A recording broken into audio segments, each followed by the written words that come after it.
Man, I have been in my bag. What's up, people? Welcome back. So, how do I even start this video, man? Let's just go ahead and talk about something that clearly you can't tell the difference of. And these dudes, oh my God, we gotta talk about yesterday. Let's just go ahead and get into it, man. As you guys already know, I made my return yesterday. I broke this stuff down once again. I was proven right. Shout out to everybody for their support. I'm glad you guys appreciate it. You already know. Everybody reached out to me. Yo, good shit. I appreciate y'all. But of course, as soon as you're proven right, you gotta have either the naysayers or dudes who are just damage controlling to the utmost extreme, and it's pathetic at this point.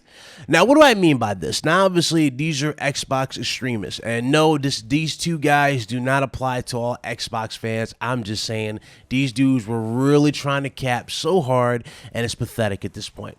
Now, when I said in that video that Xbox Series X is getting outperformed by PlayStation 5, obviously, you know what I'm talking about. I'm talking strictly the performance side of things. When it comes to the frame rate, PlayStation 5 runs that game at a lock 60. There's not a single hiccup. There's not a single drop. The game runs flawless. And it still gives you the insane picture. But I'll get back to that in a second. Xbox Series X runs it at 4K with massive frame rate drops throughout the game. Now, riddle me this, okay? What do you care more about?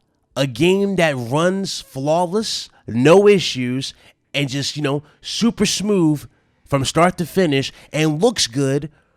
Or do you want a game that has higher pixel count and runs like trash? You let me know in the comment section below.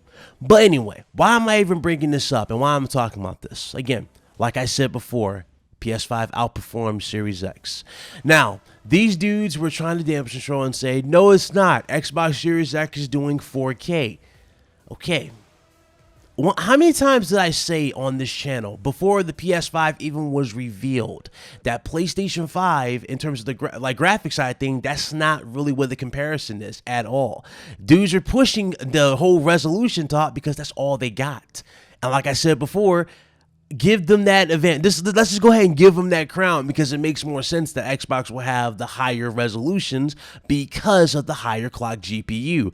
That's about it. Everything else, especially when you look at the Hitman Deep analysis, it was exactly the same. Same textures, same lighting. The only thing that was different was shadow quality. And even with that small little, advantage on Series X, could you tell the difference between the actual presentation? Everybody in the chat, please, let me know. Could you tell the difference?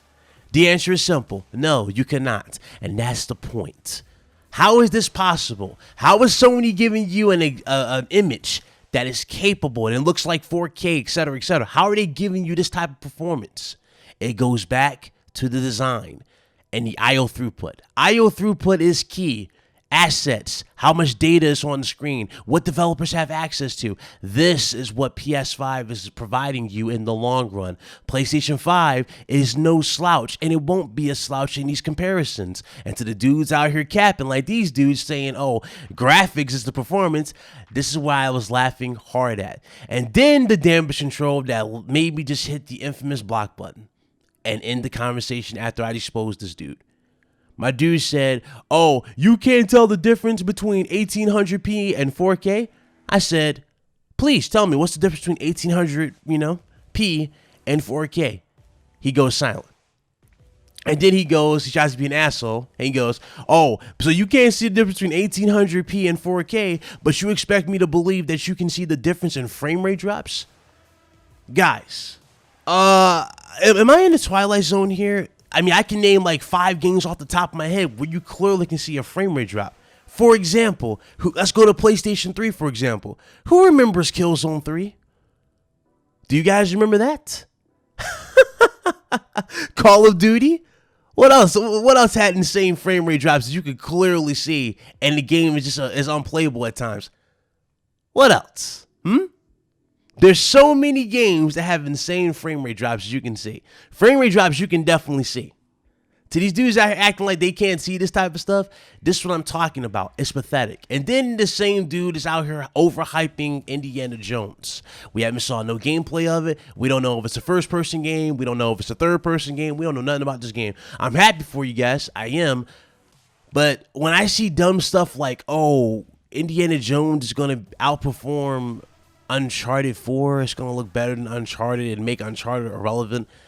This is where, again, it comes back. It goes back to the conversation I had with Enrique, Brat Podcast. Shout out to Enrique and Mooch and them. But it goes back to that conversation. It's like, why are we overhyping stuff when we have no clarification or no information for? Why are we talking about stuff is going to be this, that, and the third when we have not seen and we don't even have so much as a damn, update on what the hell we're going to get? Why are we doing this for this particular side? Why can't it? What is so hard with waiting for the results in this particular situation? This is why people laugh at the Xbox side of things. And again, it's like either people like it or they just want to sit here and just damage control to the point, and then they make it a meme. And this is where guys like me just lose sleep. Well, we don't even lose sleep over it at this point, but I laugh. It's really pathetic at this point. Seriously. Face it and understand, PlayStation 5 will outperform Series X in a lot of areas. Xbox Series X will also outperform PlayStation 5 in certain areas as well. But at the end of the day, when it comes to presentation and how these games look, you won't be able to tell the difference. And that right there, ladies and gentlemen, is the key and why I said welcome to the post 4K era. This is why PlayStation 5 is already smooth sailing.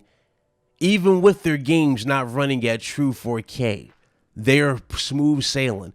And that's why I said Mark Cerny's a genius. Even with the new patents that we talked about, with the features that PS5 has at its disposal, PlayStation 5 is the system to get. And that is the facts.